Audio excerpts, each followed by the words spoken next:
అందంగా కనిపించాలని ఎవరికి ఉండదు చెప్పండి. ట్రెండ్కు తగ్గట్లు ఫ్యాషన్గా కనిపించాలి, లుక్స్ను మార్చుకోవాలి, అందరిలో కాస్త ప్రత్యేకంగా ఉండాలనే ఆశ చాలా మందికి ఉంటుంది. అందుకోసం బట్టల దగ్గర నుంచి చెప్పుల వరకు స్టైలింగ్ కోసం ఎంత డబ్బు ఖర్చు చేసేందుకైనా కొందరు వెనకాడరు.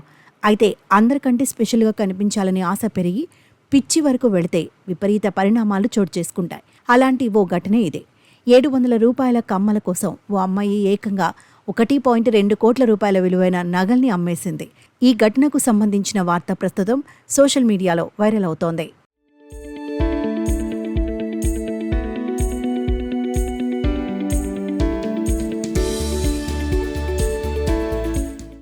చైనాలో ఈ అనూహ్య ఘటన చోటు చేసుకుంది.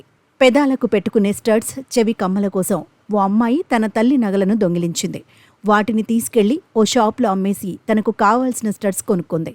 ఆమె ఇంట్లో నుంచి తీసుకెళ్లిన జ్యువెలరీ విలువ 1.2 కోట్లు కాగా, తను కొనాలని అనుకున్న లిప్ స్టడ్స్, ఇయర్ రింగ్స్ ధర 700 రూపాయలు మాత్రమే. కూతురు చేసిన పని గురించి ఇంట్లో పెద్దలకు తెలియదు. సదరు యువతి తల్లి సడన్గా బీరువా తెరిచి చూస్తే నగలు కనిపించకపోవడంతో షాక్ అయింది.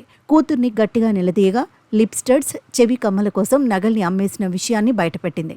దీంతో లబోదిబోమన్న తల్లి వెంటనే షాంఘై పోలీస్ స్టేషన్కు వెళ్లి కంప్లైంట్ ఇచ్చింది. దీనిపై విచారణ జరిపిన పోలీసులు యువతిని ప్రశ్నించారు. ఆ నగలు ఏం చేశావని అడిగారు. బ్రేస్లెట్, నెక్లెస్, జెమ్ స్టోన్ను తీసుకెళ్లి పాకెట్ మనీ కోసం అమ్మేశానని పేర్కొందట. అయితే తన కూతురు ఒకరోజు డబ్బులు కావాలని అడిగిందని, 60 యువాన్లో అంటే ఇండియన్ కరెన్సీలో 700 రూపాయలు అడిగితే తాను ఇవ్వలేదని చెప్పింది.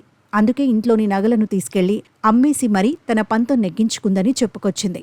అంత విలువైన నగలతో కేవలం ఇయర్ రింగ్స్, లిప్ స్టడ్స్ మాత్రమే కొన్నదని పేర్కొంది.